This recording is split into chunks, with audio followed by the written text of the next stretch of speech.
ਇਕ ਓੰਕਾਰਾ ਸਤਿਗੁਰੂ ਤਿਹ ਪ੍ਰਸਾਦ ਸਚ ਹੋਇ। ਵਾਹਿਗੁਰੂ ਜੀ ਕੀ ਫਤਿਹ।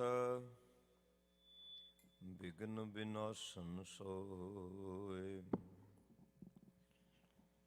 ਸ਼੍ਰੀ ਨਾਨਕ ਪੁਰਸ਼ੋਤਮੰ ਪਰਮ ਪਰਾਵਰ ਨਾਥ। ਜੁਗਲ ਚਰਨ ਮਮ ਬੰਦਨਾ ਤਰ ਪਰ ਤਰ ਕਰ ਮਾਥ।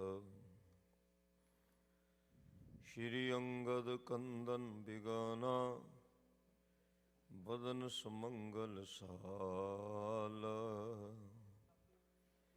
ਪਰਨ ਸ਼ਰਨ ਕਰ ਚਰਨ ਕੋ ਨਮਸਕਾਰ ਧਰ ਭਾਲ। ਸ਼੍ਰੀ ਸਤਿਗੁਰ ਬਾਰੇ ਅਮਰ ਜੀ ਸ਼ਰਨ ਨਰਨ ਦੁਖ ਹਰਨ। ਕਾਰਨ ਕਰਨ ਸੁਜਾਨ ਮਨ ਨਮਸਕਾਰ ਤਿਨ ਚਰਨ। ਰਾਮਦਾਸ ਸੁਖ ਰਾਸ ਪ੍ਰਭ ਸੇਵਕ ਤਰਾਸ ਬਿਦਾਰ। ਪਗ ਪਰ ਮੁਰ ਪ੍ਰਣਾਮ ਹੈ ਪਰਣਾ ਸ਼ਰਨ ਵਿਚਾਰ। ਸ਼੍ਰੀ ਅਰਜੁਨ ਸਰੋਤਾ ਅਰਜ ਸਿਰਜਣ ਆਰਜ ਤਾਹੇ। ਲਰ ਜਿਤ ਜਮ ਜਿਨ ਨਾਮ ਤੈ ਬੰਦਾਉ ਤਿਨ ਜੁਗ ਪਾਏ। ਸ਼੍ਰੀ ਗੁਰੂ ਹਰਗੋਬਿੰਦ ਵਾਰ ਸਨਦ ਬਦ ਧਰ ਧਿਆਨ। ਬੰਦ ਦੋ ਕਰ ਬੰਦਨਾ ਸੁੰਦਰ ਦੁਤ ਮਦਿਨਾ। ਸ਼੍ਰੀ ਸਤਿਗੁਰ ਹਰਿ ਰਾਇ ਕੇ ਨਾਇ ਧਿਆਇ ਅਗ ਜਾਏ। ਕਰ ਪਦ ਪਰ ਪ੍ਰਣਾਮ ਕੋ ਯਤੇ ਨਿਤ ਸਿਧ ਆਏ। ਦਰਸ਼ਨ ਸ਼੍ਰੀ ਹਰਿ ਕ੍ਰਿਸ਼ਨ ਕੋ ਨਿਪੁੰਨ ਹਰਣ ਜੁਰ ਦੀਨਾ। ਚਰਨ ਮਨੋਹਰ ਬੰਦਨਾ ਜਿਨ ਸਿੱਖਨ ਸੁਖ ਕੀਨਾ। ਤੇਗ ਬਹਾਦਰ ਧਰਮ ਤੁਜ ਹਰਤਾ ਤੁਰਕਨ ਮੂਲ। ਚਰਨ ਸ਼ਰਨ ਤਾਰਨ ਤਰਨ ਨਮੋ ਹੋਏ ਅਨੁਕੂਲ।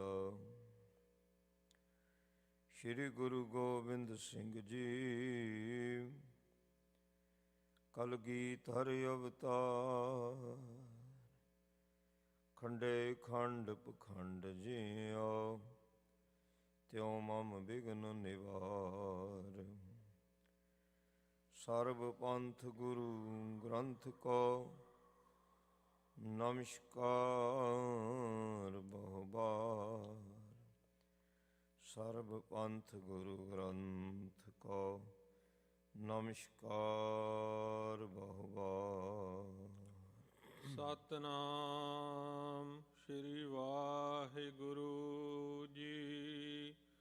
ਦੋਹਰਾ ਇਕ ਦਿਨ ਮੈਂ ਧਰ ਪਾਵਨੀ। ਆਪਨੋ ਭਲੋ ਪਛਾਨ। ਦੀਨ ਖਾਨ ਖਾਨਾ ਭਇਓ ਗੁਰ ਪਗ ਬੰਧਨ ਠਾਨ। ਵਾਹਿਗੁਰੂ ਜੀ ਕਾ ਖਾਲਸਾ ਵਾਹਿਗੁਰੂ ਜੀ ਕੀ ਫਤਿਹ। ਧੰਨ ਸਤਿਗੁਰੂ ਸ੍ਰੀ ਗੁਰੂ ਗ੍ਰੰਥ ਸਾਹਿਬ ਜੀ ਮਹਾਰਾਜ ਸਾਹਿਬਾਂ ਦੀ ਪਾਵਨ ਪਵਿੱਤਰ ਹਜ਼ੂਰੀ ਅੰਦਰ ਜੁੜ ਬੈਠੀ ਗੁਰੂ ਦੇ ਪਿਆਰ ਵਾਲੀ ਗੁਰੂ ਦੀ ਸਾਜੀ ਨਿਵਾਜੀ ਸਾਧ ਸੰਗਤ ਜੀ।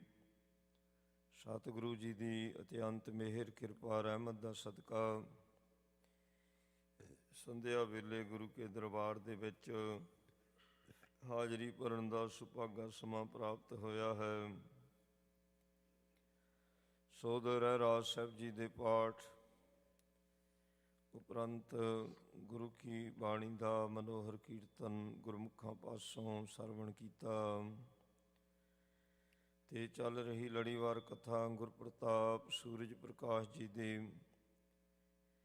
ਜਿਸ ਦੁਆਰਾ ਦਸ਼ਮੇਸ਼ ਪਿਤਾ ਸ੍ਰੀ ਗੁਰੂ ਗੋਬਿੰਦ ਸਿੰਘ ਮਹਾਰਾਜ ਪਾਤਸ਼ਾਹ ਜੀ ਦੀ ਜੀਵਨ ਕਥਾ ਸਰਵਣ ਕਰ ਰਹੇ ਉਸ ਸਮੇਂ ਦਾ ਇਤਿਹਾਸ ਹੈ ਜਦੋਂ ਗੁਰੂ ਮਹਾਰਾਜ ਸੱਚੇ ਪਾਤਸ਼ਾਹ ਆਗਰੇ ਦੇ ਵਿੱਚ ਸਨ।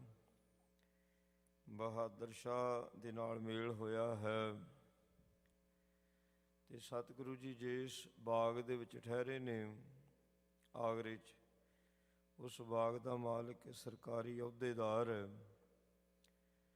ਤੇ 10ਵੇਂ ਪਾਤਸ਼ਾਹ ਜੀ ਦਾ ਬੜਾ ਪ੍ਰੇਮੀ ਹੈ ਤੇ ਉਹਨੂੰ ਖਾਨ ਖਾਨਾ ਕਹਿੰਦੇ। ਖਾਨ ਖਾਨਾ ਮੁਗਲਾਂ ਦੇ ਸਮੇਂ ਦੇ ਵਿੱਚ ਇੱਕ ਪਦਵੀ ਹੋਇਆ ਕਰਦੀ ਸੀ।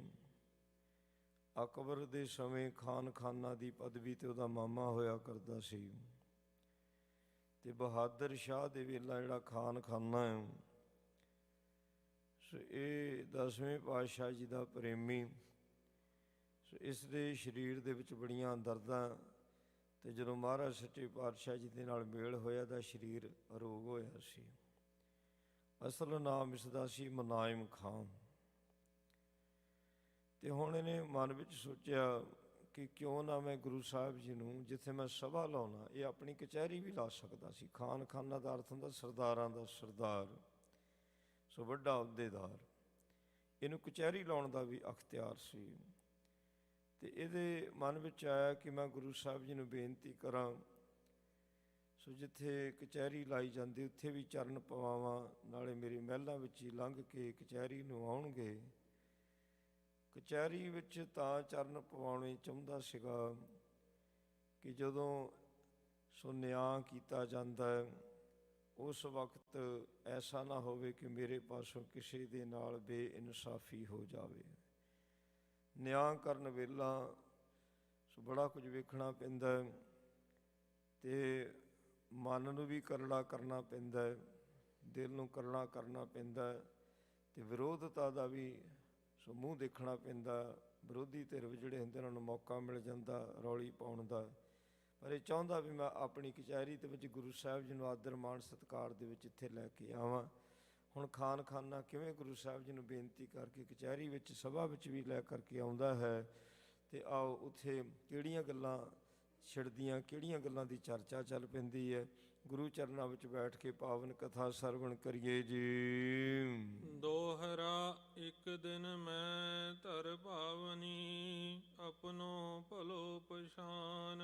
ਸੋ ਇੱਕ ਦਿਨ ਜਿਹੜਾ ਖਾਨ ਖਾਨਾ ਉਸਨੇ ਮਨ ਦੇ ਵਿੱਚ ਭਾਵਨਾ ਧਾਰਨ ਕੀਤੀ ਆਪਣੇ ਭਲੇ ਨੂੰ ਜਾਣਦਿਆਂ ਹੋਇਆਂ। ਦੀਨ ਖਾਨ ਖਾਨਾ ਭਇਓ, ਗੁਰ ਪਗ ਬੰਧਨ ਠਾਨ। ਸੋ ਸਤਿਗੁਰੂ ਗੁਰੂ ਕਲਗੀਧਰ ਮਹਾਰਾਜ ਸੱਚੇ ਪਾਤਸ਼ਾਹ ਜੀ ਦੇ ਚਰਨਾਂ ਵਿੱਚ ਆਣ ਕੇ ਚਰਨ ਬੰਦਨਾ ਕੀਤੀ ਹੈ ਬੜੇ ਆਦਬ ਪ੍ਰੇਮ ਸਤਿਕਾਰ ਸਹਿਤ। ਚੌਪਈ ਸਭਾ ਸਥਾਨ ਜਹਾਂ ਬਨੀ ਵਾਇਓ, ਜਿਹੜੀ ਇਸਨੇ ਸਭਾ ਬਣਾਈ ਸੀ ਜਿੱਥੇ ਆਪਣੀ ਇੱਕ ਕਚਹਿਰੀ ਲਾਇਆ ਕਰਦਾ ਸੀ। ਲੈ ਸਤਿਗੁਰ ਕੋ ਸੰਗ ਸਿਧਾਇਓ, ਇਸਨੇ ਗੁਰੂ ਸਾਹਿਬ ਜੀ ਨੂੰ ਬੇਨਤੀ ਕੀਤੀ, ਮਹਾਰਾਜ ਜੀ ਕਿਰਪਾ ਕਰੋ, ਜਿੱਥੇ ਮੈਂ ਕਚਹਿਰੀ ਲਾਉਣਾ ਹੈ ਮੇਰੇ ਮਨ ਦੀ ਚਾਹਤ ਹੈ ਕਿ ਆਪ ਜੀ ਉਸ ਕਚਹਿਰੀ ਦੇ ਵਿੱਚ ਚਰਨ ਪਾਵੋ। ਸੋ ਕਿਵੇਂ ਸਮਾਂ ਪਲਟਿਆ, ਜਿਨ੍ਹਾਂ ਕਚਹਿਰੀਆਂ ਦੇ ਵਿੱਚ ਗੁਰੂ ਸਾਹਿਬ ਜੀ ਦੇ ਵਿਰੁੱਧ ਫਤਵੇ ਪਾਸ ਕੀਤੇ ਜਾਂਦੇ ਸਨ, ਹੁਣ ਉਹਨਾਂ ਕਚਹਿਰੀਆਂ ਦੇ ਵਿੱਚ ਹੀ ਗੁਰੂ ਸਾਹਿਬ ਜੀ ਨੂੰ ਬੜੇ ਆਦਰ ਸਤਿਕਾਰ ਦੇ ਨਾਲ ਸੱਦਾ ਦੇ ਕੇ ਬੁਲਾਇਆ ਜਾ ਰਿਹਾ ਹੈ। ਤੇ ਮਹਾਰਾਜ ਮੈਂ ਚਾਹੁੰਦਾ ਤੁਸੀਂ ਮੇਰੀ ਜਿਹੜੀ ਕਚਹਿਰੀ, ਜਿਹੜੀ ਮੈਂ ਕਚਹਿਰੀ ਲਾਉਣਾ ਹੈ, ਤੇ ਕਿਰਪਾ ਕਰਕੇ ਕਚਹਿਰੀ ਦੇ ਵਿੱਚ ਚਰਨ ਪਾਓ ਜੀ। ਗੁਰ ਪਾਵਨ ਪਾਵਨ ਕੋ ਕਰੈ। ਸੋ ਮਹਾਰਾਜ ਜਦੋਂ ਤੁਸੀਂ ਚਰਨ ਪਾਵੋਗੇ, ਆਪ ਜੀ ਦੇ ਚਰਨ ਬੜੇ ਪਵਿੱਤਰ ਨੇ ਤੇ ਉਹ ਸਭਾ ਅਸਥਾਨ ਵੀ ਪਾਵਨ ਪਵਿੱਤਰ ਹੋ ਜਾਵੇਗਾ। ਪਾਵਨ ਘਰ ਮੇਰੋ ਜਬ ਫਿਰੈ, ਤੇ ਨਾਲੇ ਤੁਸੀਂ ਮੇਰੇ ਘਰ ਵਿੱਚ ਦੀ, ਮੇਰੇ ਵਿਹੜੇ ਵਿੱਚ ਦੀ ਤੁਸੀਂ ਨਿਕਲ ਕੇ ਜਦੋਂ ਕਚਹਿਰੀ ਜਾਓਗੇ, ਪਾਵੇ ਤਾਂ ਕਾਫੀ ਖੁੱਲ੍ਹਾ ਮਕਾਨ ਸੀ। ਖਾਨ ਖਾਨਾ ਬੜਾ ਉੱਚਾ ਅਹੁਦਾ ਹੁੰਦਾ ਹੈ ਤੇ ਇਸ ਕਰਕੇ ਇਹਦੇ ਉਹ ਮਕਾਨ ਦੇ ਵਿੱਚ ਹੀ ਜਿੱਥੇ ਇਸ ਦੀ ਰਿਹਾਇਸ਼ ਸੀ ਉੱਥੇ ਹੀ ਸਭਾ ਸਥਾਨ ਸੀ, ਕਚਹਿਰੀ ਸੀ। ਤੇ ਉਹ ਸਥਾਨ ਨੂੰ ਵੀ ਆਪ ਜੀ ਪਵਿੱਤਰ ਕਰ ਦੇਵੋਗੇ ਜਦੋਂ ਤੁਸੀਂ ਮੇਰੇ ਘਰ ਵਿੱਚ ਦੀ ਲੰਘ ਕੇ ਜਾਵੋਗੇ। ਆਸਤਰਨ ਸੁੰਦਰ ਵਿਸ਼ਵਾਏ। ਤੇ ਗੁਰੂ ਸਾਹਿਬ ਜੀ ਨੂੰ ਬੇਨਤੀ ਕਰਕੇ ਇਹ ਲੈ ਗਿਆ ਤੇ ਸਾਹਿਬ ਸੱਚੇ ਪਾਤਸ਼ਾਹ ਜੀ ਦੇ ਵਾਸਤੇ ਇਸਨੇ ਬਹੁਤ ਸੋਹਣਾ ਆਸਣ ਵਿਛਾਇਆ ਹੋਇਆ ਸੀ। ਆਦਰ ਸਤਿਗੁਰ ਤਹਾਂ ਬਿਠਾਏ। ਬਹੁਤ ਆਦਰ ਮਾਣ ਸਤਿਕਾਰ ਦੇ ਨਾਲ ਇਸਨੇ ਗੁਰੂ ਸਾਹਿਬ ਜੀ ਨੂੰ ਜਿਹੜਾ ਮਹਾਰਾਜ ਜੀ ਵਾਸਤੇ ਆਸਣ ਬਣਾਇਆ ਸੀ ਨਾ, ਉਹਦੇ ਤੇ ਬਿਠਾਲਣਾ ਕੀਤਾ ਜੀ। ਅਨੇਕ ਅਕੋਰ ਜੋਰ ਕਰ ਦੀਨ। ਹੋਰ ਭੇਟਾਵਾਂ ਅਨੇਕ ਪ੍ਰਕਾਰ ਦੀਆਂ ਗੁਰੂ ਸਾਹਿਬ ਜੀ ਦੇ ਚਰਨਾਂ ਵਿੱਚ ਅਰਪਣ ਕੀਤੀਆਂ। ਹੱਥ ਜੋੜ ਕੇ ਕਿਹਾ, ਮਹਾਰਾਜ ਸੱਚੇ ਪਾਤਸ਼ਾਹ ਇਹ ਤੁੱਛ ਜੀ ਭੇਟਾਂ ਨੂੰ ਸਵੀਕਾਰ ਕਰੋ ਜੀ। ਬਿਨਤੀ ਕੀਨ ਹੋਏ ਮਨ ਦੀਨ। ਸੋ ਮਨੋ ਦੀਨ ਹੋ ਕਰਕੇ, ਮਨ ਦੀ ਗਰੀਬੀ ਕਰਕੇ ਬੇਨਤੀ ਕੀਤੀ। ਇਹ ਨਹੀਂ ਇਕੱਲਾ ਸਰੀਰ ਕਰਕੇ ਹੀ ਝੁਕਿਆ, ਕੇਵਲ ਹੱਥ ਜੋੜੇ ਨੇ, ਮਨ ਕਰਕੇ ਵੀ ਝੁਕਿਆ। ਮਨ ਦੇ ਜਿਹੜੇ ਹੱਥ ਨੇ ਉਹ ਵੀ ਇਸਨੇ ਜੋੜੇ ਨੇ। ਸ਼੍ਰੀ ਪ੍ਰਭ ਸੋ ਪ੍ਰਸੰਨ ਬਹੁ ਭਏ। ਸਤਿਗੁਰੂ ਜੀ ਖਾਨ ਖਾਨਾ ਤੇ ਬਹੁਤ ਪ੍ਰਸੰਨ ਸੀ ਮਹਾਰਾਜ ਸੱਚੇ ਪਾਤਸ਼ਾਹ ਜੀ। ਸੋ ਪੁਰਾਤਨ ਰੂਹਾਂ ਕਈਆਂ ਦੀ ਐਸੀ ਬੰਦਗੀ ਸੀ, ਉਹ ਮਨ ਬੜੇ ਉਹਨਾਂ ਦੇ ਸਾਫ਼ ਸੀਗੇ। ਸੱਚੇ ਪਾਤਸ਼ਾਹ ਜੀ ਮਹਾਰਾਜ ਸਤਿਗੁਰਾਂ ਨੇ ਕਿਸੇ ਦਾ ਧਰਮ, ਜਾਤੀ ਜਾਂ ਬਰਾਦਰੀ ਥੋੜ੍ਹੀ ਵੇਖਣੀ ਹੈ, ਉਹਦਾ ਤਨ ਮਨ ਵੇਖਣਾ ਵੀ ਕਿੰਨਾ ਕੁ ਮਨ ਜਿਹੜਾ ਹੈ ਉਹ ਸਾਫ਼ ਹੈ।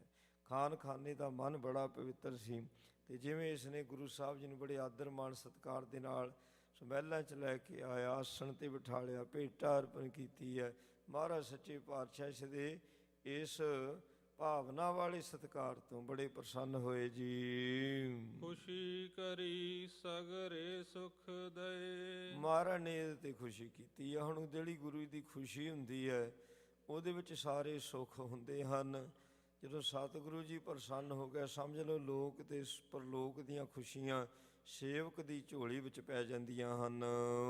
ਪ੍ਰਥਮ ਖਾਨ ਖਾਨਾ ਜੋ ਭਇਓ। ਜਿਹੜਾ ਪਹਿਲਾ ਖਾਨ ਖਾਨਾ ਸੀ, ਅਕਬਰ ਕੇ ਮਾਤੁਲ ਤੇ ਜਇਓ। ਉਹ ਸੀ ਅਕਬਰ ਬਾਦਸ਼ਾਹ ਦਾ ਮਾਮਾ। ਉਹ ਇਸ ਉਪਾਧੀ ਦੇ ਉੱਤੇ ਕਾਇਮ ਸੀ। ਬਹੁ ਨੇਕੀ ਜਗ ਬਿਖੈ ਕਮਾਈ। ਉਹ ਜਿਹੜਾ ਖਾਨ ਖਾਨਾ ਅਕਬਰ ਵੇਲੇ ਸੀ ਨਾ, ਉਹਨੇ ਵੀ ਬੜੀ ਨੇਕੀ ਕਮਾਈ ਸੀ ਤੇ ਲੋਕਾਂ ਦੇ ਵਿੱਚ ਉਸਨੇ ਬਹੁਤ ਜ਼ਿਆਦਾ ਨਾਮ ਨਾ ਖੱਟਿਆ ਸੀ। ਇਹਨੇ ਪ੍ਰਜਾ ਨੂੰ ਨਿਆਂ ਮਿਲੇ, ਪ੍ਰਜਾ ਦੇ ਨਾਲ ਧੱਕਾ ਨਾ ਹੋਵੇ, ਬੇਇਨਸਾਫੀ ਨਾ ਹੋਵੇ ਤੇ ਪ੍ਰਜਾ ਜਿਹੜੀ ਖੁਸ਼ ਹੋ ਜਾਂਦੀ ਹੈ। ਤੇ ਜਿਵੇਂ ਅਕਬਰ ਬਾਦਸ਼ਾਹ ਦੇ ਵੇਲੇ ਖਾਨ ਖਾਨਾ ਨੇ ਬੜਾ ਨਾਮ ਨਾ ਕਮਾਇਆ ਸੀ, ਲੋਕਾਂ ਦਾ ਬੜਾ ਉਸ ਵਿੱਚ ਪਿਆਰ ਸੀ, ਬੜੀ ਉਹਦੇ ਨਾਲ ਸ਼ਰਧਾ, ਬੜਾ ਲਗਾਓ ਸੀ। ਤੇ ਇਹ ਖਾਨ ਖਾਨਾ ਸੋ ਇਸਨੇ ਵੀ ਲੋਕਾਂ ਦੇ ਵਿੱਚ ਬੜਾ ਨਾਮ ਨਾ ਕਮਾਇਆ। ਤੁਮ ਵੀ ਤਿਸ ਕੀ ਸਮਤਾ ਪਾਈ। ਅੱਜ ਗੁਰੂ ਕਲਗੀਧਰ ਸਾਹਿਬ ਸੱਚੇ ਪਾਤਸ਼ਾਹ ਜੀ ਨੇ ਇਸ ਦੀ ਸੇਵਾ ਨੂੰ ਭਾਗ ਲਾਏ, ਇਸ ਦੇ ਇਸ ਅਹੁਦੇ ਨੂੰ ਭਾਗ ਲਾਤੇ। ਸੱਚੇ ਪਾਤਸ਼ਾਹ ਕਹਿੰਦੇ ਲੈ ਵੀ ਤੂੰ ਵੀ ਆਪਣੇ ਮਾਮੇ ਵਾਂਗੂ ਹੀ ਹੈ। ਜਿਵੇਂ ਤੇਰੇ ਮਾਮੇ ਨੇ ਇਸ ਅਹੁਦੇ ਤੇ ਬੈਠ ਕੇ ਬੜੀ ਲੋਕ ਸੇਵਾ ਕੀਤੀ ਸੀ, ਬੜਾ ਆਪਣਾ ਨਾਮ ਕਮਾਇਆ ਸੀ, ਇਸੇ ਤਰ੍ਹਾਂ ਹੀ ਤੂੰ ਵੀ ਲੋਕਾਂ ਦੀ ਸੇਵਾ ਕਰਦਾ, ਤੂੰ ਵੀ ਸੋਹਣਾ ਨਾਮ ਕਮਾਇਆ ਹੈ। ਮੁਦਤ ਭਇਓ ਸੁਨ ਕੈ ਗੁਰ ਬੈਨ। ਖੁਸ਼ੀ ਮਿਲ ਗਈ ਜੀ, ਖੁਸ਼ੀ ਮੁਦਤ ਪਏ ਜਦੋਂ ਮਹਾਰਾਜ ਨੇ ਸੋ ਐਡੇ ਬਖਸ਼ਿਸ਼ਾਂ ਵਾਲੇ ਵਚਨ ਕਰ ਦਿੱਤੇ। ਤੇ ਅਕਬਰ ਬਾਦਸ਼ਾਹ ਵੇਲੇ ਖਾਨ ਖਾਨੇ ਦਾ ਨਾਂ ਸੀ ਮੁਗਲਿਆ ਸਲਤਨਤ ਦੇ ਵਿੱਚ, ਸਾਰੇ ਉਸ ਦੇ ਨਾਂ ਦਾ ਸਤਿਕਾਰ ਕਰਿਆ ਕਰਦੇ ਸਨ।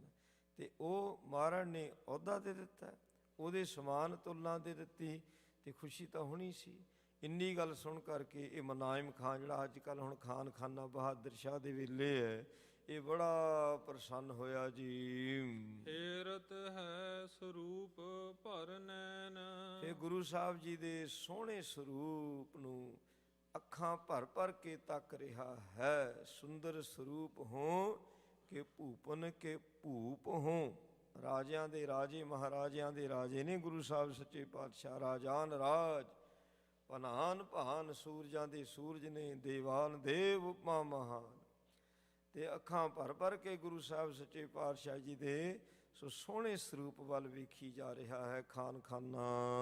ਸੋ ਮਤ ਤੁਰਕ ਬੈਠੇ ਸਮੁਦਾਇਆ। ਸੋ ਇਸ ਸਭਾ ਦੇ ਵਿੱਚ ਅੱਜ ਉਸਨੇ ਸਾਰੇ ਆਪਣੇ ਮੁਲਾਜ਼ਮ ਸੱਦੇ ਹੋਏ ਸਨ, ਸਿਆਣੇ ਸਮਤਵੰਤ, ਸੋ ਜਿਨ੍ਹਾਂ ਤੋਂ ਅਕਸਰ ਇਹ ਸਲਾਹ ਲਿਆ ਕਰਦਾ ਸੀਗਾ, ਉਹ ਬੜੇ ਸਮਝਦਾਰ ਪੜ੍ਹੇ ਲਿਖੇ, ਉਹ ਵੀ ਸਭਾ ਵਿੱਚ ਸਾਰੇ ਜਾਣੇ ਆਪੋ ਆਪਣੇ ਸਥਾਨ ਤੇ ਬੈਠੇ ਹੋਏ ਸਨ। ਕਾਜੀ ਮੁੱਲਾਂ ਦਿਕ ਤਿਸ ਥਾਇਆ। ਸੋ ਵਿੱਚੇ ਕਾਜੀ ਸਨ ਤੇ ਮੁੱਲਾਂ ਵੀ ਸਨ, ਤੇ ਜਿਹੜਾ ਬਾਦਸ਼ਾਹ ਹੋਇਆ ਕਰਦਾ ਸੀ ਉਹ ਕਾਜੀ ਤੋਂ ਪੁੱਛ ਕੇ ਫੈਸਲਾ ਲਿਆ ਕਰਦਾ ਸੀ ਵੀ ਸ਼ਰ੍ਹਾ ਕੀ ਕਹਿੰਦੀ ਹੈ। ਤੇ ਇੱਦਾਂ ਹੀ ਹੁਣ ਖਾਨਖਾਨੇ ਨੂੰ ਵੀ ਅਦਾਲਤ ਲਾਉਣ ਦਾ ਅਧਿਕਾਰ ਸੀ, ਇਸ ਨੇ ਵੀ ਕਾਜੀ ਰੱਖਿਆ ਹੋਇਆ ਸੀਗਾ, ਤੇ ਇਹ ਵੀ ਕਾਜੀ ਤੋਂ ਅਕਸਰ ਪੁੱਛ ਕੇ ਹੀ ਫੈਸਲੇ ਲਿਆ ਕਰਦਾ ਸੀਗਾ। ਸੋ ਜਿਹੋ ਜਿਹਾ ਹਾਕਮ ਹੋਵੇ ਤੇ ਉੱਦਾਂ ਦੇ ਬਾਕੀ ਦੇ ਮੁਲਾਜ਼ਮ ਹੋ ਜਾਇਆ ਕਰਦੇ ਨੇ। ਹੁਣ ਇਹ ਖਾਨਖਾਨਾ ਧਾਰਮਿਕ ਹੈ ਤੇ ਇਹਦਾ ਕਾਜੀ ਵੀ ਧਾਰਮਿਕ ਹੀ ਸੀਗਾ। ਸੋ ਇਹ ਸਭਾ ਸਾਰੀ ਸਜੀ ਹੋਈ ਸੀ ਜਦੋਂ ਸਾਹਿਬ ਮਹਾਰਾਜ ਸੱਚੇ ਪਾਤਸ਼ਾਹ ਸਭਾ ਸਥਾਨ ਤੇ ਵਿਰਾਜਮਾਨ ਹੋਏ ਸਨ। ਗਰ ਸਮਸ਼ੇਰ ਗੁਰੂ ਸਮਸ਼ੇਰ। ਮਹਾਰਾਜ ਸੱਚੇ ਪਾਤਸ਼ਾਹ ਜੀ ਨੇ ਸੋ ਆਪਣੇ ਗਲ ਦੇ ਵਿੱਚ ਵੱਡੀ ਸ੍ਰੀ ਸਾਹਿਬ ਪਾਈ ਹੋਈ ਸੀ, ਤੇ ਮਹਾਰਾਜ ਸੱਚੇ ਪਾਤਸ਼ਾਹ ਜੀ ਨੇ ਸੋਹਣਾ ਦਮਾਲਾ, ਸੋਹਣੀ ਕਲਗੀ ਜਿਗਾ, ਤੇ ਮਹਾਰਾਜ ਸੱਚੇ ਪਾਤਸ਼ਾਹ ਜੀ ਦਾ ਸਰੂਪ ਬਾਦਸ਼ਾਹਾਂ ਦੇ ਬਾਦਸ਼ਾਹ ਵਰਗਾ ਸੀ। ਤੇ ਜਦੋਂ ਚਿਹਰਾ ਵੇਖਦੇ ਸਨ ਸਾਰੇ ਦਰਬਾਰੀ ਕਹਿੰਦੇ ਪਈ ਸ੍ਰੀ ਸਾਹਿਬਾਂ ਕਿਰਪਾਨਾਂ ਤਾਂ ਅਸੀਂ ਵੀ ਪਾਈਆਂ ਹੋਈਆਂ ਬੜੀਆਂ ਮਹਿੰਗੀਆਂ ਮਹਿੰਗੀਆਂ, ਪਰ ਦੇਖੋ ਗੁਰੂ ਸਾਹਿਬ ਜੀ ਦੇ ਚਿਹਰੇ ਵੱਲ ਤਾਂ ਦੇਖੋ, ਤੇ ਕਿਰਪਾਨ ਪਾਈ ਹੋਈ ਚਿਹਰਾ ਵੇਖੋ ਕਿਵੇਂ ਲੱਗਦਾ, ਕਹਿੰਦੇ ਜਿਵੇਂ ਬਬਰ ਸ਼ੇਰ ਹੁੰਦੇ ਨੇ, ਬਬਰ ਸ਼ੇਰ ਵਾਂਗ ਬੈਠੇ ਨਜ਼ਰ ਆ ਰਹੇ ਹਨ। ਬੈਠੇ ਵਿੱਚ ਸਭ ਕੇਰ ਵਡੇਰ।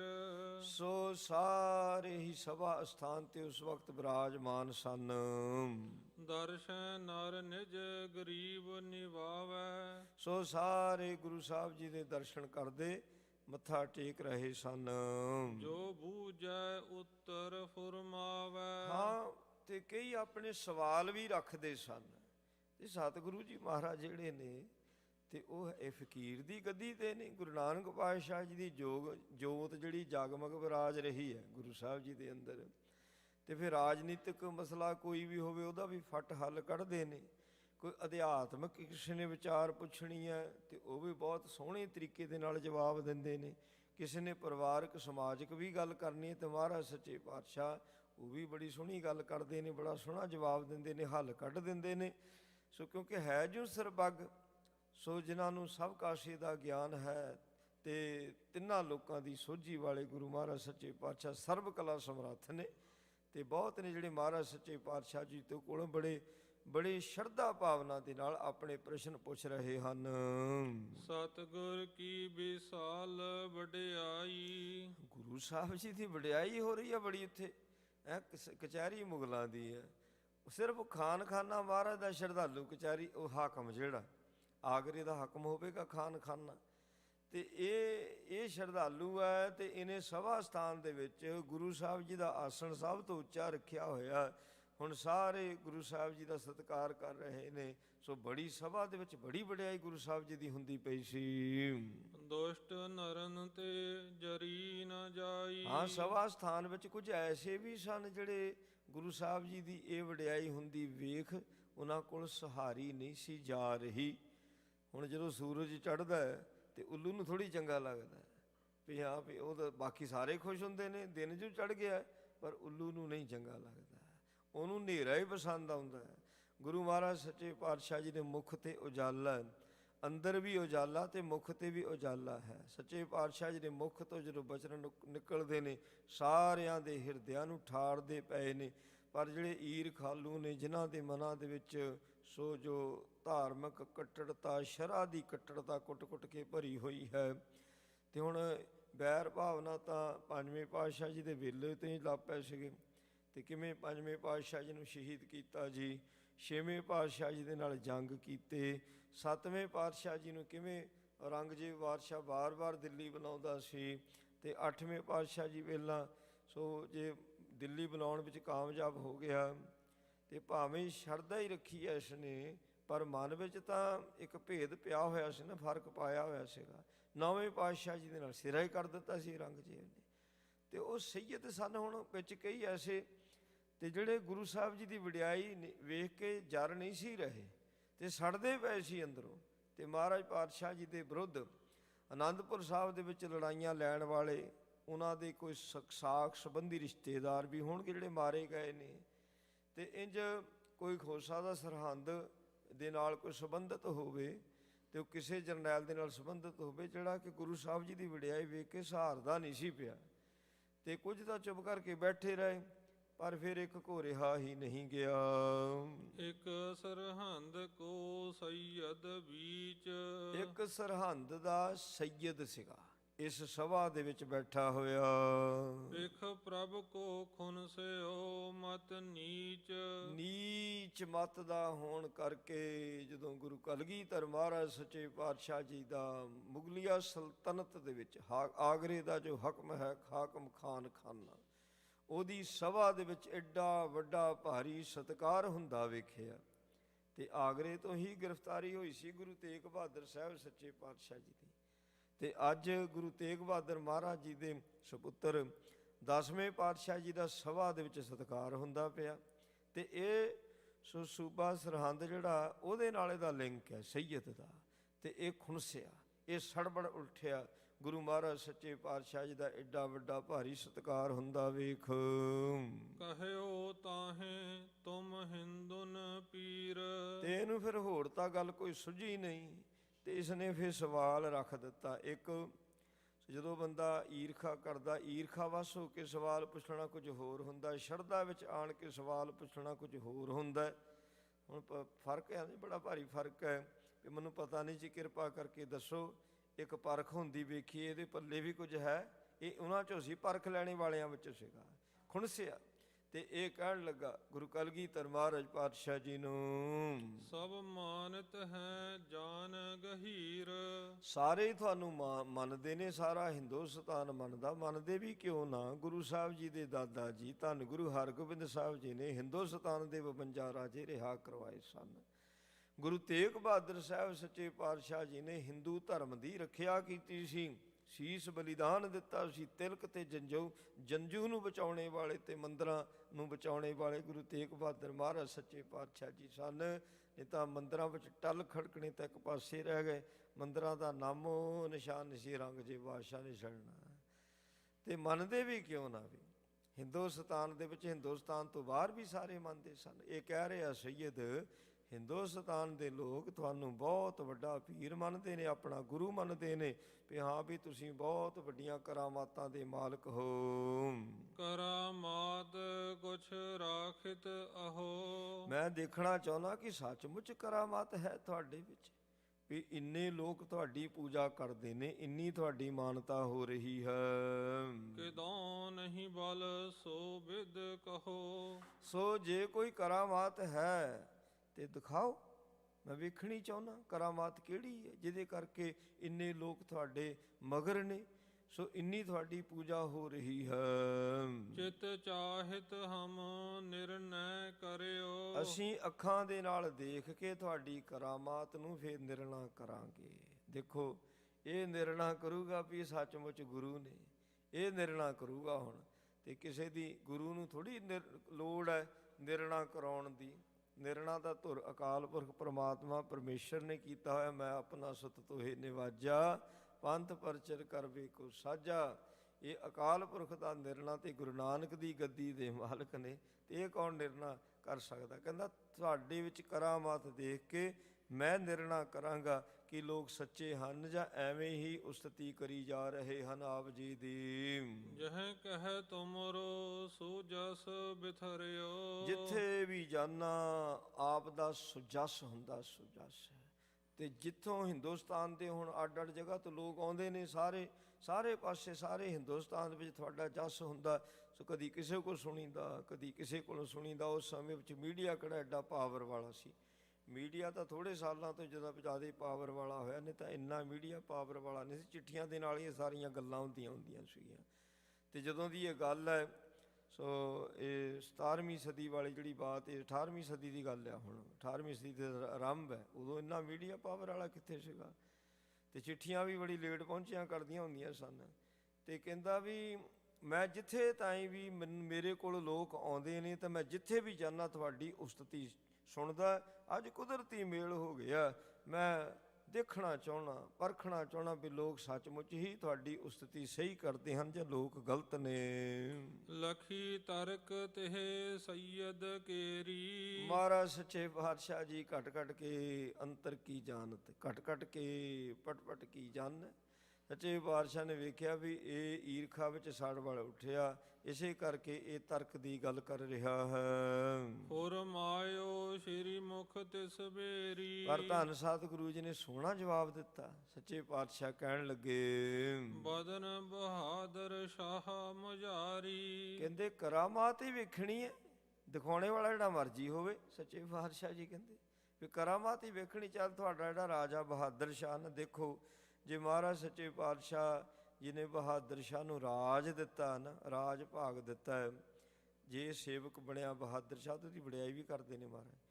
ਕਹਿੰਦੇ ਵੀ ਹੁਣ ਬਹਾਦਰ ਸ਼ਾਹ ਦੇ ਮੁਖ ਵਿੱਚ ਆ ਕਰਾਮਾਤ, ਇਸ ਵਕਤ ਉਹਦੇ ਬਦਨ ਵਿੱਚ, ਉਹਦੇ ਮੂੰਹ ਦੇ ਵਿੱਚ ਕਰਾਮਾਤ ਹੈ ਬਿਦਤ ਉਦਾਰੀ। ਉਹਦੇ ਮੁਖ ਚੋਂ ਕਰਾਮਾਤ ਪ੍ਰਗਟ ਹੋ ਰਹੀ ਹੈ ਹੁਣ। ਕਰੇ ਹੈ ਰੰਕ ਤੇ 5000। ਉਹ ਕਰਾਮਾਤ ਕਿਵੇਂ? ਕਿਸੇ ਗਰੀਬ ਕੰਗਾਲ ਨੂੰ ਸਰਦਾਰ ਬਣਾ ਸਕਦਾ, ਫੌਜਾਂ ਦਾ ਮਾਲਕ ਬਣਾ ਸਕਦਾ 5000। ਨਰਗਨ ਅਪਰ ਬਨਹਿ ਅਨੁਸਾਰੀ। ਤੇ ਬਾਕੀ ਦੇ ਜਿਹੜੇ ਉਹਦੇ ਸੰਗੀ ਸਾਥੀ, ਜਿਹੜੇ ਕੱਲ ਤੱਕ ਉਹਨੂੰ ਦਰਕਾਰਦੇ ਸਨ, ਉਹ ਉਸ ਦੇ ਅੱਗੇ ਪਾਣੀ ਭਰ ਸਕਦੇ ਨੇ। ਇਹ ਛੋਟੀ ਕਰਾਮਾਤ ਹੈ। ਕਿਸੇ ਗਰੀਬ ਕੰਗਾਲ ਨੂੰ ਬਾਦਸ਼ਾਹ ਬਣਾ ਦੇਣਾ, 5000 ਹੀ ਬਣਾ ਦੇਣਾ, ਜਰਨੈਲ ਬਣਾ ਦੇਣਾ। ਤੇ ਜਿਹੜੇ ਲੋਕ ਉਹਨੂੰ ਦਬਕੇ ਮਾਰਦੇ ਸਨ ਤੇ ਉਹਦਾ ਹੁਕਮ ਮੰਨਣ। ਕਹਿੰਦੇ ਕਿੱਡੀ ਕਰਾਮਾਤ ਤੁਹਾਡਾ ਬਾਦਸ਼ਾਹ ਕਰ ਸਕਦਾ ਹੈ। 5000 ਕੋ ਜੇ ਚਾਹੈ। ਹਾਂ, ਜੇ ਕੋਈ ਹੁਣ 5000 ਹੀ ਹੈ, ਤੇ ਜਿਵੇਂ ਹੁਣ ਇਹ ਸੈਯਦ ਸੀਗਾ, ਮਹਾਰਾਜ ਨੇ ਤਾਂ ਉਹਨੂੰ ਸਮਝਾਇਆ ਨਾ ਵੀ ਤੈਨੂੰ ਵੀ ਉਹ 5000 ਹੀ ਤੇ ਤੈਨੂੰ ਤੇਰੇ ਰੁਤਬੇ ਤੋਂ ਥੱਲੇ ਲਾ ਸਕਦਾ। ਜੇ ਚਾਹੇ ਤਾਂ ਕਿਸੇ ਵੀ 5000 ਨੂੰ ਰੁਤਬੇ ਤੋਂ ਲਾ ਸਕਦਾ ਹੈ। ਕੋਪੈ ਰੰਕ ਕਰੈ ਸ਼ਨ ਮਾਹੈ। ਕ੍ਰੋਧ ਵਸ ਹੋ ਕੇ ਜੇ ਕਿਸੇ 5000 ਨੂੰ ਅਹੁਦੇ ਤੋਂ ਲਾ ਦੇਵੇ ਤਾਂ ਉਹ ਕੰਗਾਲ ਬਣ ਜਾਵੇਗਾ। ਮਾਰਹਿ ਬਖਸ਼ਹਿ ਦੇਰ ਬਹੀਨਾ। ਕਿੱਡੀ ਵੱਡੀ ਕਰਾਮਾਤ ਹੈ, ਅਪਰਾਧੀ ਨੂੰ ਬਖਸ਼ ਸਕਦਾ ਹੈ, ਜਿਹਨੂੰ ਮਰਜ਼ੀ ਪਕੜ ਕੇ ਮਰਵਾ ਸਕਦਾ ਹੈ ਬਿਨਾਂ ਕਿਸੇ ਦੇਰੀ ਤੋਂ। ਫਿਰ ਉਹ ਇਹ ਵੀ ਨਹੀਂ ਹੋਵੇਗਾ ਵੀ ਉਹਦੇ ਤੇ ਕੋਈ ਦੋਸ਼ ਵੀ ਨਹੀਂ ਆਉਣਾ, ਨਿਆਂ ਦੇ ਵਿੱਚ ਆਵੇਗਾ। ਨਿਆਂ ਵੀ ਇਹਨੇ ਨਿਆਂ ਕੀਤਾ, ਜੇ ਕਿਸੇ ਨੂੰ ਮਾਰੇਗਾ ਨਾ ਉਹ ਨਿਆਂ ਵਿੱਚ ਆਵੇਗਾ, ਦੋਸ਼ ਨਹੀਂ ਹੋਵੇਗਾ। ਤਿਸ ਮੁਖ ਮਹਿ ਲਖ ਅਜਮਤ ਪੀਨਾ। ਜੇ ਤੂੰ ਕਰਾਮਾਤ ਵੇਖਣੀ ਹੈ ਤੇ ਅੱਜ ਤੂੰ ਬਾਦਸ਼ਾਹ ਬਹਾਦਰ ਸ਼ਾਹ ਦੇ ਮੁਖ ਵਿੱਚੋਂ ਵੇਖ ਸਕਦਾ ਹੈ।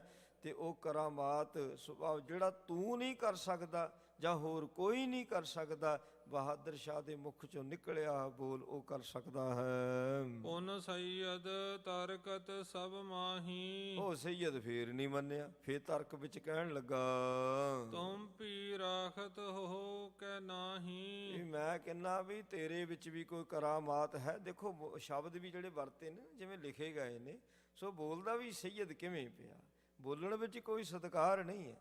ਵੀ ਆਪਣੇ ਵਿੱਚ ਦੱਸ ਤੂੰ, ਤੇਰੇ ਵਿੱਚ ਕੀ ਕਰਾਮਾਤ ਹੈ। ਸੋ ਤੋ ਬਾਦਸ਼ਾਹ ਬਨ ਰਹਿਓ। ਉਹ ਤਾਂ ਬਾਦਸ਼ਾਹ ਹੈ, ਹੁਣ ਇਹਨੂੰ ਕੀ ਪਤਾ ਬਾਦਸ਼ਾਹ ਬਣਾਉਣੇ ਵਾਲਾ ਕੌਣ ਹੈ।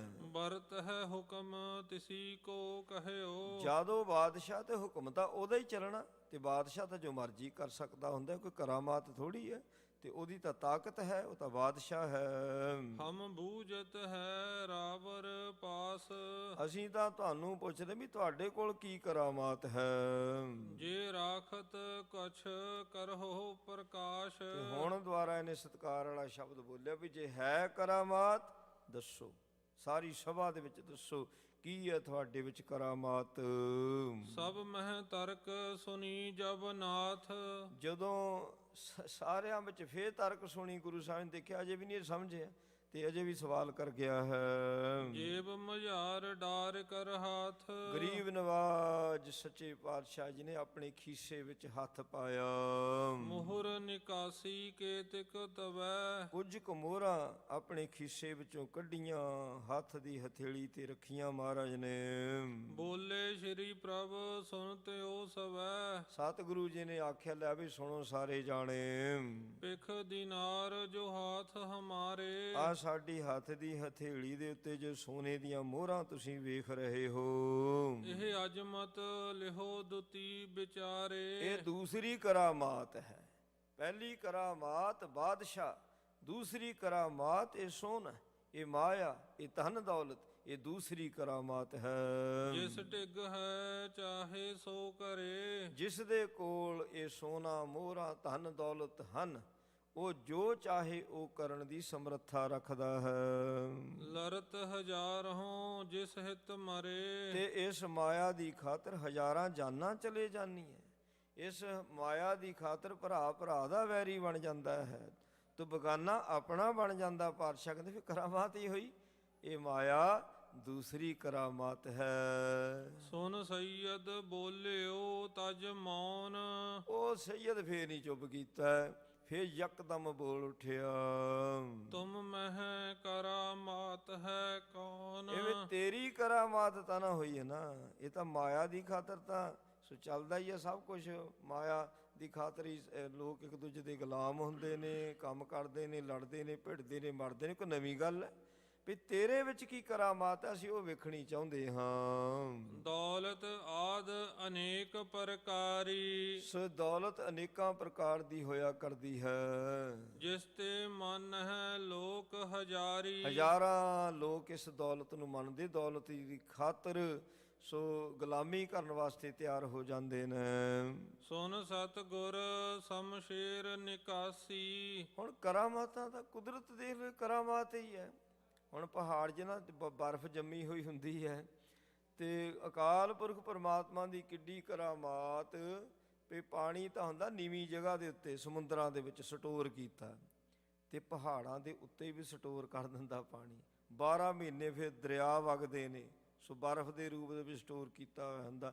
ਆਕਾਸ਼ ਖੁੱਲ੍ਹਾ, ਕੋਈ ਥੰਮਲਾ ਨਹੀਂ, ਕਿੱਡੀ ਕਰਾਮਾਤ ਹੈ। ਹਵਾ ਨੂੰ ਕੌਣ ਚਲਾਉਂਦਾ, ਚੰਦ ਸੂਰਜ ਨੂੰ ਕੌਣ ਸੋ ਆਕਾਸ਼ ਦੇ ਵਿੱਚ ਸਫ਼ਰ ਕਰਾ ਰਿਹਾ, ਕਿੱਡੀਆਂ ਕਰਾਮਾਤਾਂ ਨੇ। ਬੰਦੇ ਦੇ ਸਰੀਰ ਵਿੱਚ ਸਵਾਸ ਚੱਲਦੇ ਨੇ, ਕੌਣ ਚਲਾਉਂਦਾ, ਦਿਲ ਦੀ ਧੜਕਣ ਕੌਣ ਕਰ ਰਿਹਾ ਹੈ, ਕੱਲੀ ਕੱਲੀ ਨਾੜੀ 'ਚ ਖੂਨ ਜਾਂਦਾ ਪਿਆ। ਸਰੀਰ ਦਾ ਬਣਨਾ ਇੱਕ ਕਰਾਮਾਤ, ਸਰੀਰ ਦਾ ਚੱਲਣਾ ਕਰਾਮਾਤ। ਥੋੜ੍ਹੀ ਕਰਾਮਾਤ, ਕੁਦਰਤ ਵੱਲ ਵੇਖੋ ਤਾਂ ਕਰਾਮਾਤ ਹੀ ਕਰਾਮਾਤ ਹੈ। ਪਰ ਜਦੋਂ ਹਟਿਆ ਹੀ ਨਹੀਂ, ਤੇ ਸਾਹਿਬ ਸੱਚੇ ਪਾਤਸ਼ਾਹ ਜੀ ਨੇ ਫਿਰ ਗੱਲ ਨੂੰ ਮੁਕਾਉਂਦਿਆਂ ਹੋਇਆ ਨਾ ਇੱਕਦਮ ਆਪਣੇ ਮਿਆਨ 'ਚੋਂ ਸ੍ਰੀ ਸਾਹਿਬ ਕੱਢ ਲਈ ਹੈ। ਸਭ ਮਹਿ ਛਟਾ ਸਮਾਨ ਪ੍ਰਕਾਸ਼ੀ, ਉਹ ਸ੍ਰੀ ਸਾਹਿਬ ਦੀ ਚਮਕ ਬੜੀ ਸੀ, ਗੁਰੂ ਸਾਹਿਬ ਜੀ ਦੀ ਜਿਹੜੀ ਸ੍ਰੀ ਸਾਹਿਬ, ਇੱਕਦਮ ਬਿਜਲੀ ਦਾ ਲਿਸ਼ਕਾਰਾ ਪਿਆ ਸ੍ਰੀ ਸਾਹਿਬ ਦਾ। ਤਤ ਛਿਨ ਬਦਨ ਪੀਤ ਹੋਏ ਗਏ, ਉਹ ਜਿਹੜਾ ਸੈਯਦ ਸੀ ਨਾ ਸਵਾਲ ਪੁੱਛਦਾ, ਉਹਦਾ ਚਿਹਰਾ ਵੇਖਣੇ ਵਾਲਾ ਸੀਗਾ। ਇੱਕਦਮ ਉਹਦਾ ਚਿਹਰਾ ਸਾਰਾ ਫਿੱਕਾ ਪੀਲਾ ਪੈ ਗਿਆ। ਲੋਚਨ ਸਮੁਖ ਨ ਕਰਤੇ ਭਏ, ਹੁਣ ਅੱਖ ਨਹੀਂ ਤਾਂ ਚੱਕਦਾ, ਪਹਿਲੋਂ ਸੋ ਸਵਾਲ ਤੇ ਸਵਾਲ, ਹੁਣ ਅੱਖ 'ਚ ਅੱਖ ਨਹੀਂ ਪਾਉਂਦਾ ਪਿਆ, ਅੱਖ ਨਹੀਂ ਮਿਲਾਉਂਦਾ ਪਿਆ ਗੁਰੂ ਸਾਹਿਬ ਜੀ ਦੇ ਨਾਲ। ਤੇਜ ਦਿਪਤ ਸ਼੍ਰੀ ਮੁਖ ਤੇ ਕਹੈ, ਸਾਹਿਬ ਮਹਾਰਾਜ ਸੱਚੇ ਪਾਤਸ਼ਾਹ ਜੀ ਨੇ ਆਪਣਾ ਚਿਹਰਾ ਥੋੜਾ ਹੋਰ ਤੇਜ਼ ਵਾਲਾ ਕਰਦਿਆਂ ਇਹ ਬਚਨ ਕੀਤਾ। ਇਹ ਵੀ ਕਰਾਮਾਤ ਇੱਕ ਹੈ। ਕਰਾਮਾਤ ਕਹਿੰਦੇ ਆ ਵੀ ਮਹਾਰਾਜ ਸ੍ਰੀ ਸਾਹਿਬ ਕੱਢੀ ਹੈ ਨਾ, ਜਦੋਂ ਮਹਾਰਾਜ ਨੇ ਜਦੋਂ ਕਹਿੰਦੇ ਦੁਰਗਾ ਪ੍ਰਗਟ ਕੀਤੀ, ਸੱਚੇ ਪਾਤਸ਼ਾਹ ਜੀ ਨੇ ਇੱਕੇ ਵਾਰੀ ਸਮੱਗਰੀ ਸਾਰੀ ਹਵਨ ਕੁੰਡ 'ਚ ਪਾ ਕੇ ਲੋਕ ਇਕੱਠੇ ਹੋ ਕੇ ਕਹਿੰਦੇ ਚੰਡੀ ਪ੍ਰਗਟ ਹੋ ਗਈ। ਮਹਾਰਾਜ ਕਹਿੰਦੇ ਕੋਈ ਚੰਡੀ ਨਹੀਂ, ਆਹ ਚੰਡੀ ਹੈ। ਸ੍ਰੀ ਸਾਹਿਬ ਨੂੰ ਚੰਡੀ ਆਖਿਆ ਮਹਾਰਾਜ ਨੇ, ਇਹਦੇ ਅਧੀਨ ਸਭ ਕੁਝ ਆ, ਸ਼ਸਤਰਨ ਕੇ ਅਧੀਨ ਹੈ ਰਾਜ। ਤੇ ਮਹਾਰਾਜ ਸੱਚੇ ਪਾਤਸ਼ਾਹ ਕਹਿੰਦੇ ਵੇਖੋ ਭਾਈ, ਆ ਇੱਕ ਕਰਾਮਾਤ ਹੈ। ਸ਼ਕਤੀ ਸ੍ਰੀ ਸਾਹਿਬ ਕੱਢੀ ਜਦੋਂ ਮਹਾਰਾਜ ਕਹਿੰਦੇ ਵੀ ਕਰਾਮਾਤ ਹੈ। ਅਬ ਹੀ ਸਿਰ ਉਤਾਰ ਕਰ ਤੇਰਾ, ਤੇ ਉਹ ਜਿਹੜਾ ਬੋਲੀ ਜਾਂਦਾ ਨੇ ਸੈਯਦ, ਕਹਿੰਦੇ ਇਸ ਸ੍ਰੀ ਸਾਹਿਬ ਦੇ ਨਾਲ ਮੈਂ ਹੁਣੇ ਹੀ ਤੇਰਾ ਸਿਰ ਤੇਰੇ ਧੜ ਤੋਂ ਲਾਹ ਸਕਦਾ ਹਾਂ। ਫਲ ਸ਼ਾਖਾ ਸਮ ਦੇ ਧਰ ਗੇਰਾ, ਜਿਵੇਂ ਫਲ ਨੂੰ ਸ਼ਾਖਾ ਟਾਹਣੀ ਦੇ ਨਾਲੋਂ ਤੋੜ ਕੇ ਸਿੱਟ ਦਈਦਾ ਹੈ ਨਾ, ਇਸੇ ਤਰ੍ਹਾਂ ਤੇਰੇ ਸਰੀਰ ਰੂਪ ਦਰਖਤ ਤੋਂ ਜਿਹੜਾ ਸਿਰ ਰੂਪ ਫਲ ਹੈ, ਇਹਨੂੰ ਮੈਂ ਲਾ ਕੇ ਜੇ ਹੁਣੇ ਹੀ ਸਿੱਟ ਦਵਾਂ, ਨਹਿ ਜਵਾਬ ਕਛ ਸਵਾਲ ਨਾ ਹੋਵੇ। ਫੇਰ ਕੀ ਹੋਵੇਗਾ? ਨਾ ਕੋਈ ਸਵਾਲ ਨਾ ਕੋਈ ਜਵਾਬ। ਮਹਾਰਾਜ ਨੇ ਗੱਲੇ ਮੁਕਾ ਦਿੱਤੀ। ਜੀਵਨ ਬਾਦ ਬਾਦ ਕਰ ਖੋਵੈ। ਐਵੇਂ ਆਪਣਾ ਜਿਹੜਾ ਤੂੰ ਜੀਵਨ ਹੈ ਨਾ, ਝਗੜਿਆਂ ਦੇ ਵਿੱਚ ਹੀ ਸਾਰਾ ਵਿਅਰਥ ਗਵਾਇਆ ਹੋਇਆ ਹੈ। ਪਿਖ ਸਤਿਗੁਰ ਕੋ ਤੇਜ ਬਿਲੰਦਾ। ਮਹਾਰਾਜ ਸੱਚੇ ਪਾਤਸ਼ਾਹ ਜੀ ਦਾ ਇਹ ਸੋ ਤੇਜਮਈ ਚਿਹਰਾ ਜਦੋਂ ਦੇਖਿਆ ਨਾ ਇਸ ਸੈਯਦ ਨੇ, ਹੋਤ ਭਇਓ ਸੈਯਦ ਸ਼ਰਮਿੰਦਾ। ਉਸੇ ਵਕਤ ਇਹਦਾ ਸਿਰ ਥੱਲੇ ਹੋ ਗਿਆ। ਸੋ ਨੀਵਾਂ ਸਿਰ ਕਰ ਲਿਆ, ਸ਼ਰਮਿੰਦਾ ਹੋ ਗਿਆ, ਜਵਾਬ ਹੀ ਕੋਈ ਨਹੀਂ ਆਇਆ। ਕਹਿਓ ਗਇਓ ਪੁਨ ਬਾਕ ਨ ਕੋਈ। ਇੱਕ ਵੀ ਸਵਾਲ ਨਹੀਂ ਮੁੜ ਕੇ ਕੀਤਾ ਇਸਨੇ। ਨੀਚ ਗਰੀਬ ਅਵਨੀ ਅਵਲੋਈ। ਬਸ ਧੌਣ ਥੱਲੇ ਕੀਤੀ, ਧਰਤੀ ਵੱਲ ਹੀ ਵੇਖੀ ਜਾ ਰਿਹਾ ਸੀ। ਖਾਨਾ ਵੀ ਉੱਥੇ, ਬਾਕੀ ਕਾਜੀ ਮਲਾਣੇ ਵੀ ਉੱਥੇ ਸਨ, ਤੇ ਕਿਸੇ ਨੇ ਕੁਝ ਨਹੀਂ ਆਖਿਆ। ਚੁੱਪ ਛਾ ਗਈ ਸਾਰੇ ਕਚਹਿਰੀ ਦੇ ਵਿੱਚ। ਕਿਤਕ ਸਮੇਂ ਤੱਕ ਥਿਰ ਗੁਰ ਰਹੇ। ਫਿਰ ਥੋੜਾ ਸਮਾਂ ਸਾਹਿਬ ਜੀ ਉੱਥੇ ਬੈਠੇ, ਜ਼ਿਆਦਾ ਸਮਾਂ ਨਹੀਂ ਬੈਠੇ। ਬੈਠੇ ਰਹੇ ਮਹਾਰਾਜ ਪਾਤਸ਼ਾਹ ਵੀ ਕੋਈ ਹੋਰ ਕੋਈ ਗੱਲਬਾਤ ਚੱਲੇ। ਕਿਸੇ ਦੇ ਮੂੰਹ 'ਚ ਜ਼ਬਾਨ ਹੀ ਨਹੀਂ, ਕਿਸੇ ਨੇ ਕੋਈ ਸਵਾਲ ਤੱਕ ਨਹੀਂ ਪੁੱਛਿਆ। ਫਿਰ ਉਨ ਡੇਰੇ ਕਹੋ ਆਵਨ ਚਹੇ। ਇਹ ਮਹਾਰਾਜ ਸੱਚੇ ਪਾਤਸ਼ਾਹ ਡੇਰੇ ਵਿੱਚ ਆਉਣਾ ਚਾਹੁੰਦੇ ਸਨ। ਹਾਏ ਅਰੂੜ ਗਤ ਮੰਦ ਹੈ ਮੰਦ। ਮਰਜ਼ੀ ਦੇ ਮਾਲਕ ਨੇ, ਇਹ ਥੋੜੀ ਕਿਸੇ ਦੇ ਸੱਦੇ ਤੇ ਮਨ ਕੀਤਾ ਆ ਗਿਆ। ਉਹ ਵੀ ਖਾਨੇ ਨਾਲ ਪਿਆਰ ਸੀ ਤਾਂ ਆਏ ਆ। ਫਿਰ ਮਹਾਰਾਜ ਕਹਿੰਦੇ ਭਾਈ ਹੁਣ ਅਸੀਂ ਜਾਣਾ। ਸੱਚੇ ਪਾਤਸ਼ਾਹ ਘੋੜੇ ਤੇ ਸਵਾਰ ਹੋਏ ਤੇ ਆਪਣੇ ਡੇਰੇ ਵਾਪਸ ਆ ਗਏ ਨੇ। ਆਨ ਪਹੁੰਚੇ ਸ਼੍ਰੀ ਜਗਬੰਦ। ਸੋ ਸਾਰਾ ਜਗਤ ਜਿਨ੍ਹਾਂ ਨੂੰ ਬੰਦਨਾ ਕਰਦਾ, ਸਤਿਗੁਰੂ ਜੀ ਮਹਾਰਾਜ ਹੁਣ ਆਪਣੇ ਡੇਰੇ ਵਿੱਚ ਆ ਗਏ। ਤੇ ਫਿਰ ਹੋਰ ਆਗਰੇ ਦੇ ਵਿੱਚ ਬਹਾਦਰ ਸ਼ਾਹ ਦੇ ਨਾਲ ਫਿਰ ਅਗਲੀ ਮਿਲਣੀ ਵਿੱਚ ਕੀ ਬਚਨ ਵਿਲਾਸ ਹੁੰਦੇ ਨੇ, ਹੋਰ ਕੀ ਗੱਲਾਂ ਬਾਤਾਂ ਆਗਰੇ ਵਿੱਚ ਹੋ ਰਹੀਆਂ ਨੇ। ਸੋ ਇਹ ਆਪਾਂ ਸਾਰੀ ਕਥਾ ਸਰਵਣ ਕਰਨੀ। ਗੁਰੂ ਕਿਰਪਾ ਕਰੇ। ਸਾਹਿਬ ਮਹਾਰਾਜ ਸੱਚੇ ਪਾਤਸ਼ਾਹ ਸਭਨਾਂ ਨੂੰ ਇਹ ਸਮਾਂ ਬਖਸ਼ਿਸ਼ ਕਰਨ। ਭੁੱਲਾਂ ਚੁੱਕਾਂ ਦੀ ਖੇਮਾ। ਆਓ ਆਨੰਦ ਸਾਹਿਬ ਦਾ ਪਾਠ ਕਰੀਏ ਜੀ। ਰਾਮ ਕਲੀ ਮਹੱਲਾ ਤੀਜਾ। ਆਨੰਦ। ਇਕ ਓੰਕਾਰ ਸਤਿਗੁਰ ਪ੍ਰਸਾਦਿ। ਆਨੰਦ ਭਿਆ ਮੇਰੀ ਮਾਏ, ਸਤਿਗੁਰੂ ਮੈਂ ਪਾਇਆ। ਸਤਿਗੁਰ ਤਾਂ ਪਾਇਆ ਸਹਿਜ ਛੇਤੀ, ਮਨ ਵਜੀਆਂ ਵਧਾਈਆਂ। ਰਾਗ ਰਤਨ ਪਰਵਾਰ ਭਰੀਆਂ, ਸ਼ਬਦ ਗਾਵਣ ਆਈਆਂ। ਸ਼ਬਦ ਤਾਂ ਗਾਵ ਹਰੀ ਕੇਰਾ, ਮਨ ਜਿਨੀ ਵਸਾਇਆ। ਕਹਿ ਨਾਨਕ ਆਨੰਦ ਹੋਆ, ਸਤਿਗੁਰੂ ਮੈਂ ਪਾਇਆ। ਇਹ ਮਨ ਮੇਰਿਆ ਤੂੰ ਸਦਾ ਰਹੁ ਹਰ ਨਾਲੇ। ਹਰ ਨਾਲ ਰਹੂੰ ਤੂੰ ਮਨ ਮੇਰੇ, ਦੁਖ ਸਭ ਵਿਸਾਰਣਾ। ਅੰਗੀਕਾਰੋ ਕਰੇ ਤੇਰਾ, ਕਾਰਜ ਸਭ ਸਵਾਰਣਾ। ਸਭਨਾ ਗੱਲਾਂ ਸਮਰਾ ਸੁਆਮੀ, ਸੋ ਕਿਉ ਮਨੋ ਵਿਸਾਰੇ। ਕਹਿ ਨਾਨਕ ਮਨ ਮੇਰੇ, ਸਦਾ ਰਹੋ ਹਰ ਨਾਲੇ। ਸਾਚੇ ਸਾਹਿਬਾ ਕਿਆ ਨਾਹੀ ਘਰ ਤੇਰਾ। ਘਰ ਤਾਂ ਤੇਰਾ ਸਭ ਕਿਛ ਹੈ, ਜਿਸ ਦੇਹ ਸੋ ਪਾਵੇ। ਸਦਾ ਸਿਵ ਸਲਾਹ ਤੇਰੀ, ਨਾਮ ਮਨ ਵਸਾਵੇ। ਨਾਮ ਜਿਨ ਕੈ ਮਨ ਵਸਿਆ, ਵਾਜੇ ਸ਼ਬਦ ਕਨੇਰੇ।